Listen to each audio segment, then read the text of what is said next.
What's up, manga fans, and welcome back to another review of Bleach. This week's chapter 637, Baby Hold Your Hand. First off, my apologies for not reviewing last week, as I literally had no access to the internet since last Monday, and I only just got it back this Tuesday night. So I was fortunate in that regard, at least to have it back before today.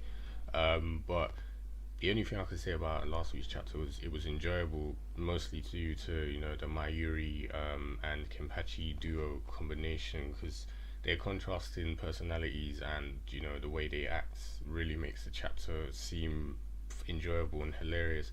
But it's funny how this chapter's kind of carried that on, but it seems like Kenpachi is literally on the receiving end of all of Mayuri's I'd say trolling, or his general experiments, because he's literally used him like he does with everyone as a lab rat for his own experimental gain. And in this regard, it was not only to be able to understand Pernina's compulsory ability, but also to test out his Zanpakuto's paralyzing power. And he's mockingly stating like, oh, Kenpachi could still move his eyes, so I still have to improve it so he won't be able to move at all next time. And you literally have to think, what an arsehole scientist. But that's one of the reasons why I like him so much. He's such a hilarious character, and he never seems put out in his fights, like never seems at a disadvantage, and always has an upper hand against the enemy.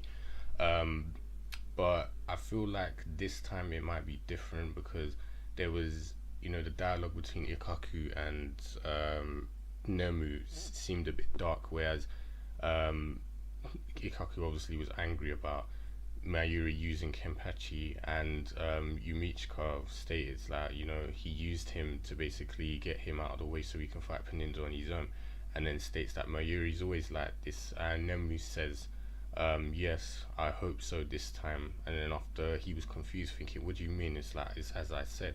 So maybe that's kind of foreshadowing something bad might actually happen to Mayuri this time, unlike all the other times before where he's confidently winning and all stuff like that. And I think it might be to do with his obsession in this chapter. He's completely going crazy towards the end of the chapter, and for all good measure, to be honest, because the whole highlight of this chapter was the reveal of Pernida, and shockingly enough, his true form was the left arm of the Soul King.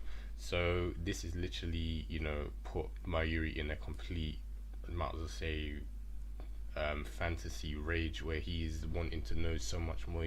He's not worried about any sort of danger when Ikaku and the rest are fleeing. He's like, how could I be upset about the situation? Is like, I found something that's never been seen before. All the experiments I can do on this, it's like crazy scientist mode right now. But yeah, that's what I think might end up being his downfalls, because he's so damn obsessed. He's not thinking about winning this battle. He's thinking about harvesting and taking back the left arm of the Soul King, and that's gonna work against him, I believe. But speaking of the left arm of the Soul King, Pernida's reveal, I'm pretty sure no one predicted that, no one saw this coming, and this is pretty much similar to the reveal of Mimi Hagi-sama, which was, I have to admit, kind of an arse pull. It did come out of nowhere. There was no prior reveals to this, but this time it's different because we've already seen Mimi Hagi-sama. Everyone was expecting the left arm of the Soul King to arrive eventually, because it was obvious. There are 4 different limbs on the body like that, so the left arm was going to show up expectantly. But what surprised me was who it was. I wasn't expecting it to be Pernida or anyone particularly, and I didn't think that Juha was going to have one of the Soul King's limbs under his control. So maybe that kind of goes back to when he was arguing with Mimi Hagi-sama, and the right arm of the Soul King saying, oh, so you're defending the Shinigami. That's surprising. So maybe he was expecting the right arm to be on his side as well, or I don't know. But as I said, it seems like he already knew about all of that, so having the left arm under his control makes sense in some regard. But what I want to know is this, who is the you might as well say, who's done the contract with it? Is there a Quincy out there that's done a contract similar to Ukitake, and it's in a comatose state somewhere while the right arm is going around and going rampant? because it seems like this right arm has more of a conscience as well, and it's got two pupils instead of one. So maybe it the Quincy or the whoever it is, their consciousness has slightly gone into the arm, and along with the the appearance of it being flesh as well, rather than Mimi Hagi-sama, which was more Ryatsu. So maybe that's happened, or maybe the right arm has fused with the Quincy, and this is the form we're given. Because, as I said, it seems like it's got somewhat of a consciousness when it was murmuring a few words to Mayuri, and as I said, it just looks completely different from the right arm of the Soul King, which was literally Ryatsu. So I'm literally just wondering how this battle's gonna play out. This right arm seems quite powerful. Its ability is probably more advanced now, considering it's free, and now it's as I said, it just seems a lot more powerful than it was when it was underneath the cloak, especially because the chains are now free, and well, obviously because it's part of the Soul King, it's going to have an immense power. So I want to see what Mayuri is actually going to do to fight against this. But as I said, it was good reveal, very shocking, and I can't wait to see what's going to happen next.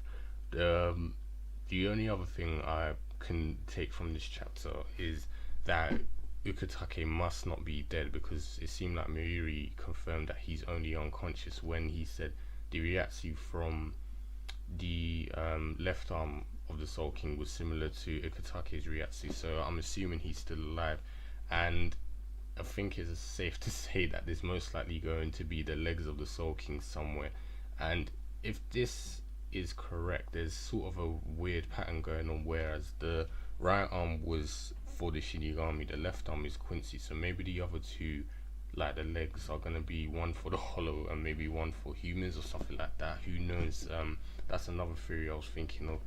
And yeah, maybe the other limbs will fight other groups or something like that. It just seems weird how we're getting all these different limbs appearing now, and it kind of I guess it's going to balance out the whole Quincy's have less on their side and the Shinigami have more. So now they're going to have less enemies or less allies on their side, but much more powerful than the Shinigami do at the moment. So yeah, that's really all I can say about this chapter. It was very enjoyable. It's weird seeing this arm just come out of nowhere. No, I don't think anyone knew Pernida was the right arm of this, the left arm of the Soul King. So I keep getting them confused. So yeah, hopefully we get some more information revealed about that. Maybe there'll be a flashback or something to see who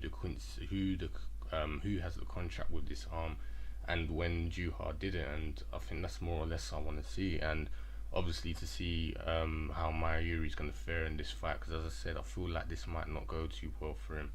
But yeah, that's more or less it. This chapter was good reveal, and I can't wait for the next one. So if you guys got anything to say, leave them in the comment box below, and I'll speak to you guys next time. Take care.